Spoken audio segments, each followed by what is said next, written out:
ایک بڑی زبردست خبر ہے وہ میں آپ کو سنانا چاہتا ہوں۔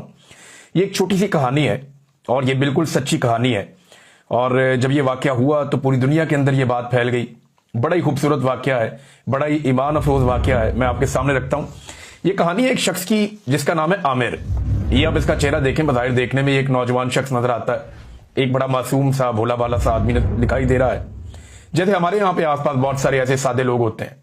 بالکل ایک سادہ سا آدمی ہے، بالکل ایک نارمل سا، ایک عام آدمی جسے آپ گنتی کرتے ہوئے یا خاص لوگوں میں آپ کہیں گنتے بھی نہیں ہیں ایسے آدمی کو، لیکن کئی دفعہ یہ لوگ بڑے خاص ہوتے ہیں کیونکہ رب کی نظر میں ان کا بڑا خاص مقام ہوتا ہے۔ تو یہ عامر کو آپ دیکھیے، یہ لیبیا کا رہنے والا ہے اور اس نے حج پر جانے کا فیصلہ کیا تھا۔ ہر مسلمان کی خواہش ہوتی ہے کہ زندگی میں ایک مرتبہ کم سے کم وہ حج پہ ضرور جائے اور یہ فریضہ ادا کرے۔ تو اس طرح عامر نے بھی حج پہ جانے کی نیت کی اور حج پہ جانے کے لیے اپنے سارے ڈاکومنٹ تیار کیے، جو پیسے ہیں وہ بھی بھر دیے، جو بکنگ ہے وہ بھی کروا لی، اور اپنے پورے گروپ کے ساتھ یہ حج کے لیے روانہ ہو گئے۔ یہ جب ایئرپورٹ پہ پہنچا عامر، تو اس کے نام کی وجہ سے سسٹم میں ایک پرابلم آ گئی۔ اب اس کا نام میں آپ کو بتاتا ہوں، پرابلم آئی کیسے اور اس کی وجہ کیا ہے، اس کے لیے زیادہ تفصیلات ابھی میسر نہیں ہے، لیکن یہ بات کنفرم ہے کہ جو پرابلم آئی وہ اس شخص کے سسٹم میں نام کی وجہ سے آئی، کیونکہ اس کے نام کا جو آخری حصہ ہے وہ القذافی ہے اور یہ لیبیا کا رہنے والا ہے۔ اب قذافی کا معاملہ لیبیا میں آپ کو پتہ ہی ہے، بڑے لمبے عرصے تک معمر قذافی نے لیبیا کے اوپر، وہ ڈکٹیٹر تھے، وہاں پہ انہوں نے بڑی لمبی حکومت کی ہے اور ان کے بعد سے لے کر اب تک لیبیا سنبھل نہیں پا رہا۔ تو وہاں کے سسٹم میں کوئی پرابلم ہوگا جس کی وجہ سے عامر المہدی منصور القذافی، یہ ان کا پورا نام ہے، عامر المہدی منصور القذافی۔ یہ جو عامر صاحب ہے، یہ اپنے نام کی وجہ سے ٹیکنیکل ایک گلچ آ گیا سسٹم میں اور یہ سیکیورٹی ریزن کی وجہ سے رک گئے۔ اب انہیں روک لیا گیا، تاخیر ہو رہی تھی، اور پھر فیصلہ کیا گیا کہ جہاز ان کے بغیر بھیج دیا جائے گا۔ انہیں بتایا گیا جناب یہ ٹیکنیکل ریزن ہو گیا، آپ ابھی نہیں جا سکتے۔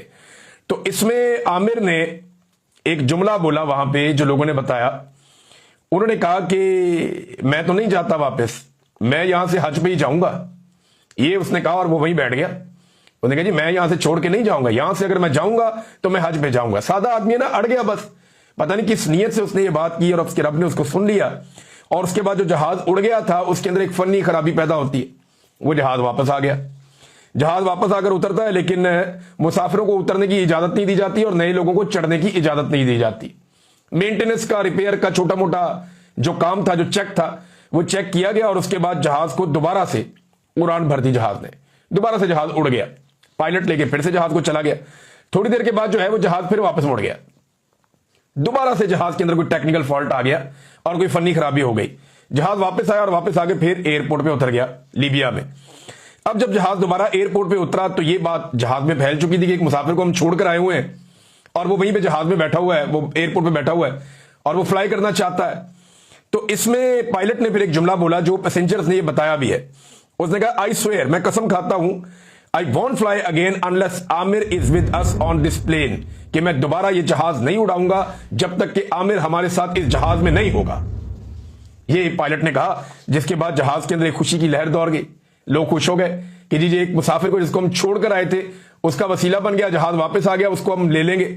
اب جہاز جب واپس آ کر کھڑا ہوتا ہے تو پھر ویڈیو ایک جو پوری دنیا میں گردش کر رہی ہے، وہ معصوم سا آدمی ہے، اس کے ہاتھ میں ایک پوٹلی ہے، ایک ہاتھ کے اندر پاسپورٹ اور اس کے ڈاکومنٹ ہیں، ایک ہاتھ کے اندر اس کی پوٹلی ہے، غالباً اس پوٹلی کے اندر اس نے اپنا احرام رکھا ہوا ہے۔ یہ فلائٹ شاید جائے گی مدینہ منورہ جائے گی، وہاں سے وہ اپنا جو ہے وہ احرام باندھے گا اور اس کے بعد وہاں سے مکہ کے لیے روانہ ہوگا۔ یا ممکن ہے بعض لوگ جہاز کے اندر بھی جیسے ہی انہیں پتا چلتا ہے کہ یہاں پہ میقات کی حد شروع ہو گئی ہے تو جہاز میں اناؤنسمنٹ ہو جاتی ہے تو لوگ جہاز میں اپنا احرام تبدیل کر لیتے ہیں۔ بہرحال اس کے ایک ہاتھ کے اندر جو ہے وہ احرام والی پوٹلی ہے، چہرے پہ اس کے مسکراہٹ ہے اور ہاتھ میں اس کے پاسپورٹ ہے، اور وہ جلدی جلدی جا رہا ہے جہاز کی طرف۔ دیکھیں میرا رب کیسے بلاتا ہے، جس کو میرا رب لے جانا چاہے وہ ایسے لے بھی جاتا ہے، اور جس کی پیاس کو بڑھانا چاہے بعض اوقات رب دور رکھ کے تڑپاتا بھی ہے، بعض اوقات رب روک بھی دیتا ہے۔ میرے پیارے نبی آقا صلی اللہ علیہ وآلہ وسلم جب جنگ خندق میں، غزوہ خندق میں مسلمانوں کو اللہ تعالیٰ نے فتح دی، اللہ رب العزت نے آپ صلی اللہ علیہ وآلہ وسلم کو خواب میں دکھایا کہ آپ صلی اللہ علیہ وآلہ وسلم اور صحابہ طواف کر رہے ہیں خانہ کعبہ کا۔ مکہ آپ کو یاد بھی بہت آتا تھا، تو نبی اکرم صلی اللہ علیہ وآلہ وسلم نے صحابہ کو تیاری کرنے کا کہا۔ لگ بھگ کچھ روایت کے مطابق 1400، کچھ کے مطابق 1500، لیکن زیادہ روایات میں ہے